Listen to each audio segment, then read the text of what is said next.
Hindi lahat ng Pasko ay masaya. At hindi lahat ng Noche Buena natatapos ng ligtas. Ito ang December Haunting. Ang pang-apat na kwento natin ngayon.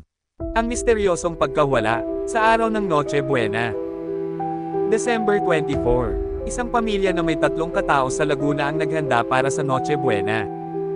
Pero bago sumapit ang alas 5 ng umaga ay nawala sila parang bula. Ang lamesa ay puno pa ng pagkain. At may isang upuan na katomba malapit sa mesa. Pero walang senyales ng gulo. Parang nag-evaporate ang buong pamilya. Ang mas nakakabahala, sa tapat ng bahay, sa CCTV ng kapitbahay. May nakita silang itim na anino, mahaba at manipis, na tumigil sa harap ng bahay ng pamilyang nawawala. At pagkatapos nun, namatay ang mga ilaw. Pagbalik ng ilaw, nawala na ang anino, at kinabukasan, wala na rin ang pamilya.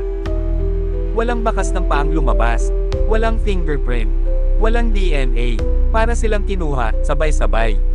Ang huling log ng kanilang internet router ay kakaiba. Unidentified presence detected. Hanggang ngayon, hindi pa rin nahahanap ang pamilya. At tuwing December, may mga kapitbahay na nakakarinig pa rin ng mahihinang hakbang mula sa harap ng lumang bahay. Kumukutitap ang mga ilaw, pero mas kumikislap ang mga misteryong pilit na tinatago ng December. Hindi mo kailangan maniwala, pero tandaan mo, kapag may narinig kang katok, bulong, o kanta ngayong malamig na gabi, baka hindi lahat iyon ay galing sa kapitbahay mo. Stay curious, stay safe.